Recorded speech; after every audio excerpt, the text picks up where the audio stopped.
नमस्कार, आप देख रहे हैं जेके खबरनामा। मैं हूं पंकज शर्मा। मैं इस समय पहुंच चुका हूं बिलावर का सटा इलाका देवल है, जहां पर पहुंचा हूं। लेकिन एक परिवार पीसा जा रहा है और इंसाफ की गुहार लगा रहा है। पता नहीं कितने चक्कर काट के आया है, तहसीलों में, थानों में, हाई कोर्ट में, कोर्ट में, कहाँ कहाँ नहीं उसने चक्कर काटे, लेकिन उसके लिए इंसाफ नहीं मिला कहीं भी। लेकिन चला रहा है, एक गरीब परिवार है, लेकिन कहीं की भी सुनाई नहीं है और ना ही उनके साथ इंसाफ हो रहा है। तो हमारे साथ मैं आज पहुंच चुका हूं देहौल इलाके में। हमारे साथ बात करने के लिए शख्स हैं जिस शख्स के ऊपर आरोप लगाया गया है, और राजकुमार जी हैं। हम इनसे बात करने की कोशिश करेंगे और जानने का प्रयास करेंगे आखिरकार ये सिलसिला कब से कब तक चलता रहा आ रहा है और क्या परेशानी है, कितने आपने चक्कर काटे गए हैं, क्या आपकी एडमिनिस्ट्रेशन आके आपकी बात सुन रही है, नहीं सुन रही है, या क्या आप क्या डिमांड करना चाहते हो। सबसे पहले तो राजकुमार जी, आपका स्वागत है हमारे चैनल में। नमस्कार सर, मेरा नाम राजकुमार है। मैं देवल से बिलोंग करता हूँ। और बात करें इस केस की, तो 11 जुलाई को ये लड़की मतलब अपने मायके में सुसाइड करी थी। ये कहाँ की बात है? ये बसोली की बात है। ये लड़की बसोली इसका मायका था और शाहपुरकंडी में इसका ससुराल था। मायके में इसने सुसाइड की है। अब पता नहीं क्या सुसाइड किया है या क्या हुआ है, बोलते हैं बर्न केस है, ये हमें पता नहीं है। लेकिन जब ये बर्न केस हुआ था तब मैं ऑन ड्यूटी था, और उसके बाद इन्होंने 8-9-10 दिन के बाद मतलब एफआईआर करवाई हुई है। और बाद में जब पुलिस ने मेरे को अरेस्ट किया है, वो भी ऑन ड्यूटी किया हुआ है, गुरदासपुर से किया था।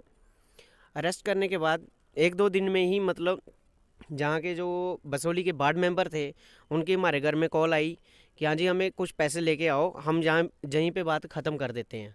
लेकिन जहाँ उस वक्त हमारे पास पैसे नहीं थे।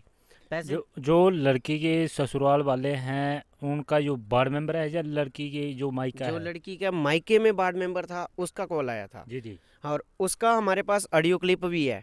ऑडियो क्लिप हम देंगे।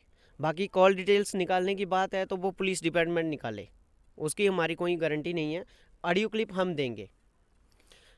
लेकिन बाकी आपको कब तक उन्होंने हरासमेंट रखा गया और कब तक आपको वहाँ से आपको गिरफ्तार किया गया गुरदासपुर से? तो उसके बाद आपने कहाँ रहे और कितने महीने आपने जेल, मैंने सुना कि आपने जेल भी काटी हाँ है। जी बिल्कुल काटी है।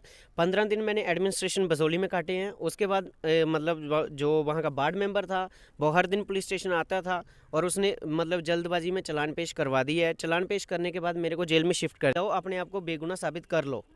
उसमें हमारा जो है 304 बी जो था वो डिलीट भी हो रखी है। नहीं, जब उस लड़की ने सुसाइड किया था हाँ तो जी। आप कहाँ पे थे और उसने सुसाइड कहाँ किया था? उस लड़की ने सुसाइड अपने मायके में किया था, और जब उसने सुसाइड किया था तब मैं होटल में था। गुरदासपुर में? जी बिल्कुल। अच्छा जी। और उसके बाद उन्होंने क्या किया, एफआईआर करवाई है 8-10 दिन के बाद। जब पुलिस ने मेरे को अरेस्ट करके जेल में डाल दिया, उसके बाद भी मतलब वहाँ के कॉल आते रहे मेरे घर में, लेकिन मेरे घर वालों ने कोई रिस्पांस नहीं दिया उनका, क्योंकि मेरे घर वालों को उस वक्त ये लग रहा था कि हमारा बेटा तो ऑलरेडी जेल में जा चुका है, अब हम क्या कर सकते हैं। लेकिन जब जज साहब ने मेरे को इंटरनल बेल दी है, इंटरनल बेल पे मैं बाहर आया, अपने आप को बेगुनाह साबित करने की कोशिश कर रहा हूँ, तो मेरी किसी भी साइड से कोई कार्रवाई नहीं की जा रही है। अब मैं बसोली पुलिस स्टेशन में भी गया था, कठुआ भी होके आ रहा हूँ, कठुआ डिस्ट्रिक्ट सेशन कोर्ट में हमारा केस है।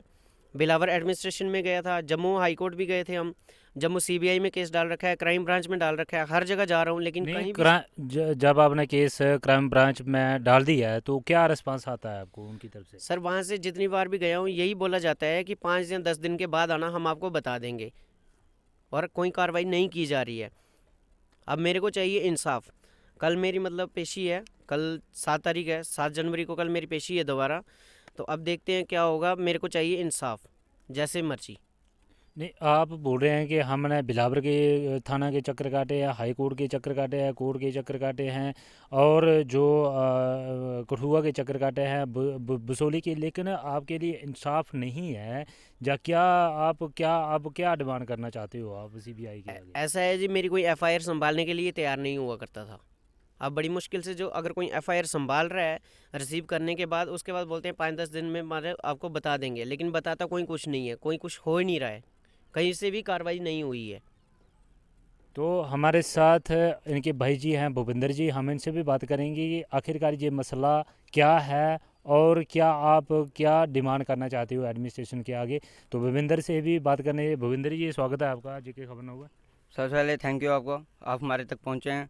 तो सबसे पहले मेरा नाम है भूपिंदर कुमार, सन ऑफ ताराचंद। मैं बिलावर से बिलोंग करता हूँ। तो आपको बात बताएं, इसको 19/10 को 2021 में इसको अरेस्ट किया गया था गुरदासपुर से। तो जब इसको अरेस्ट किया गया था उसी वक्त रात के 12 बजे तक शायद एप्लीकेशन लिख के मैंने 20 तारीख 10वां महीना 2021 में मैंने एसएसपी साहब को ठुआ हर जगह मेल डाली, आईजी क्राइम, डीजीपी, सीबीआई में भी सारी अपनी मेल से भेजी हुई हैं। लेफ्ट गवर्नर साहब तक भेजी हुई है, राजभवन तक एप्लीकेशन मैंने भेजी थी मेल से, पर उसका कोई भी रिप्लाई नहीं आया। और पुलिस डिपार्टमेंट बोलता है कि हम चालान पेश कर चुके हैं। हम इसको लेफ्ट गवर्नर साहब तक भेजी हुई है, राजभवन तक एप्लीकेशन मैंने भेजी थी मेल से, पर उसका कोई भी रिप्लाई नहीं आया। और पुलिस डिपार्टमेंट बोलता है कि हम चालान पेश कर चुके हैं, हम इसका कुछ भी नहीं कर सकते। भाई अगर देखो, आपने ये इधर ऑफिस में बैठे हैं अपने बंदे, अगर मेल कौन चला रहे हैं, मेल में अगर गई एप्लीकेशन उसको क्यों नहीं देखा, वो उनका काम है। और इसका हालांकि 4 नवंबर को वो थे दिवाली थी, और 3 नवंबर को इसकी जमानत हो चुकी थी और आर्डर टाइप हो गया था। और जब जज साहब ने पूछा था कि भाई इसकी अरेस्ट डेट देखो क्या है, तो उसी वक्त तो एक आदमी बोला, पुलिस वाला शायद कोई बोला था पुलिस में से, उसने बोला कि इसका तो कल का चालान पेश हो गया था। वो भी किसी ने चालान पेश करवा दिया, वो हमको नहीं पता। पर चलो, मैं सोचता हूँ मेरी कोई पार्टी नहीं है, मैं चाहता हूँ इसको भी इंसाफ मिलना चाहिए और लड़की वालों को भी इंसाफ मिलना चाहिए। और हालांकि जो लड़की जिसकी डेथ हुई है, इसने पेट्रोल डाल के सुसाइड किया हुआ है, वो बसोली में किया हुआ है। जो तो होटल में था ना, हम तो इसके सीसीटीवी फुटेज दे रहे हैं, बायोमेट्रिक देंगे और जो मांगे वो देंगे। हालांकि एक कुछ बंदों ने पैसों की डिमांड की थी, उसका भी आपको बताया कि हम ऑडियो क्लिप देंगे आपको, क्योंकि हमारे पास वो पड़ी हुई है। मम्मी के फ़ोन में ऑलरेडी कॉल रिकॉर्ड होती है। नहीं, वो जो आप बोल रहे हैं कि ऑडियो क्लिप है हमारे पास, वो शख्स कितने पैसों की डिमांड कर रहा था आपसे कि आपका जो कंप्रोमाइज़ कर देंगे हम, तो आप इतने पैसे दो? उसने बोला 40-50 हज़ार पहले के आ जाओ, जो भी कम ज़्यादा लगेगा इधर कर लेंगे, हम बसोली पुलिस स्टेशन में ही ख़त्म कर लेंगे बात। तो हमारे पास तो पैसे नहीं थे, क्योंकि हम तो पहले ही थोड़े परेशानी में थे। पैसे थे भी तो कुछ ऐसे, वो चालान भी पेश हो गया था, जमानत भी होगी, तो फिर ऑर्डर टाइप जो हुआ था वो बेकार हो गया। अब आप क्या डिमांड करते हो एडमिनिस्ट्रेशन से? मैं चाहता हूं कि जो आदमी, देखो जिस फैमिली में वो रहती थी, वो बाहर घूम रहे हैं, और उनको भी अरेस्ट किया जाना चाहिए। उनको भी पूछना चाहिए कि क्या हो, क्या रीज़न था, क्यों उसने सुसाइड किया और क्यों है। और देखो जो उसका था ना, बड़ा वाला देवर था, जो लड़की ने सुसाइड किया, वो बाहर घूम रहा है अभी तक, उसको भी अरेस्ट किया जाना चाहिए और सभी को पूछना चाहिए। और कड़ी से कड़ी कार्रवाई होनी चाहिए, अगर और इंक्वायरी होनी चाहिए, केस की सीबीआई इंक्वायरी होनी चाहिए। अगर ये गलत है तो उसको फांसी पर लटका दो, मैं इसका भी साथ नहीं दूंगा। अगर वो गलत हैं उनको भी फांसी की सजा दो, मुझे कोई दिक्कत नहीं है। मैं चाहता हूँ कड़ी से कड़ी कार्रवाई, और लड़की वालों को भी इंसाफ चाहिए और इसको भी इंसाफ चाहिए। अगर ये गलत होगा मैं इसको बिल्कुल सपोर्ट नहीं करूँगा। तो ये थे हमारे साथ भूपेंद्र जी। इन्होंने बताया है कि जो हमारे भाई हैं राय कुमार जी, इनको गिरफ्तार किया गया था और 2 महीने की जेल भी काट के आए हैं, और इनका कल पेशी है इनकी कोर्ट में। तो ये भूपेंद्र जी बता रहे हैं कि जिनके घर में सुसाइड हुआ था वो परिवार ऐसे ही घूम रहा है, जो जिसका कोई रिलेशन नहीं है, जिसका कोई संबंध नहीं है उनके साथ, उसको अंदर कर दिया गया, उसको हरासमेंट कर दिया गया है। तो ये इनकी डिमांड है कि जिसके ऊपर जो ऐसा क्रिमिनल होगा उसके ऊपर कार्रवाई करनी चाहिए। और जल्दी से जल्दी मैं एडमिनिस्ट्रेशन से यही कहना चाहूँगा, बिलावर एडमिनिस्ट्रेशन, तो ये इनकी डिमांड है कि जिसके ऊपर जो ऐसा क्रिमिनल होगा उसके ऊपर कार्रवाई करनी चाहिए। और जल्दी से जल्दी मैं एडमिनिस्ट्रेशन से यही कहना चाहूँगा, बिलावर एडमिनिस्ट्रेशन से और डिस्ट्रिक्ट एडमिनिस्ट्रेशन से यही अपील करना चाहूँगा कि अगर राजकुमार जी बेगुनाह है तो उनको बेगुनाह साबित किया जाए, और सीबीआई इंक्वायरी जो ये डिमांड कर रहे हैं बार बार उनकी होनी चाहिए। और ये कह रहे हैं कि हमारे पास ऑडियो क्लिप भी पैदा है कि अगर आप जिस टाइम से वहाँ से हमें गिरफ्तार किया गया था, वहाँ पर आप सीसीटीवी फुटेज निकाल सकते हैं कि कहाँ से हमें गिरफ्तार किया गया था। ये बोल रहे हैं कि हम जब उस लड़की ने सुसाइड किया था अपने मायके में जाके, तो उस वक्त मैं गुरदासपुर होटल में था। ये इनकी मुँह ज़बानी आप सुन रहे हैं, मैं अपनी तरफ से नहीं कह रहा हूँ। ये डिमांड कर रहे हैं, इंसाफ मांग रहे हैं कि हमारी कहीं पर ये सुनाई नहीं है।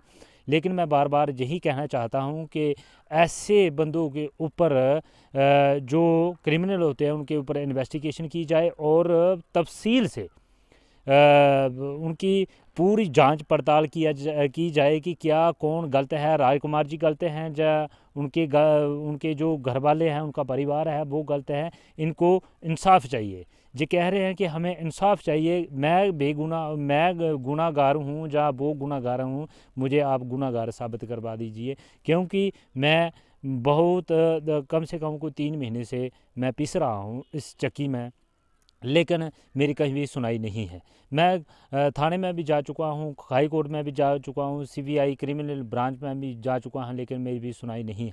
क्या इनकी FIR संभालने के लिए कोई नहीं है, या क्या इनकी जांच करने के लिए कोई नहीं है? क्या इनके लिए सरकार नहीं है? क्या इनके लिए एडमिनिस्ट्रेशन नहीं है? मैं कहना चाहता हूँ NG मनोज सिन्हा से कहना चाहता हूँ कि ऐसे केस होते हैं उनके ऊपर कड़ी से कड़ी कार्रवाई करनी चाहिए, क्योंकि जो गुनाहगार होते हैं उनको नहीं फंसाया जाता है, जो बुरे गुनाहगार होते हैं उनको फंसाया जाता है। इनके ऊपर कड़ी से कड़ी कार्रवाई होनी चाहिए कि आगे जो क्रिमिनल होगा, इन्वेस्टिगेशन करके जो क्रिमिनल होगा उसके ऊपर कड़ी से कड़ी कार्रवाई होनी चाहिए। मैं बिलावर एडमिनिस्ट्रेशन से भी यही अपील करना चाहूँगा और डिस्ट्रिक्ट एडमिनिस्ट्रेशन, और मैं अगर मेरी वीडियो DC साहब देख रहे होंगे, मैं अपील करना चाहूँगा कि इस जो मसला है, ये मामला है, तो इसके ऊपर कड़ी से कड़ी कार्रवाई होनी चाहिए और इसकी इन्वेस्टिगेशन की जाए, पूरी तफसील से इसकी कार्रवाई की जाए कि कौन गुनाहगार है, कौन गुनाहगार नहीं है। देखते रहें JK खबरनामा पंकज शर्मा के साथ। अगली अपडेट के लिए हमारे साथ बने रहें। मुझे और मेरे कैमरा पर्सन बबलू शर्मा को दीजिए इजाज़त। धन्यवाद। अगर आपने अभी तक JK खबरनामा को सब्सक्राइब नहीं किया है तो अभी सब्सक्राइब कीजिए और ताज़ा तरीन खबरों की जानकारी के लिए www.jkkhabarnaama.com पर देश दुनिया की खबरें भी आप देख सकते हैं।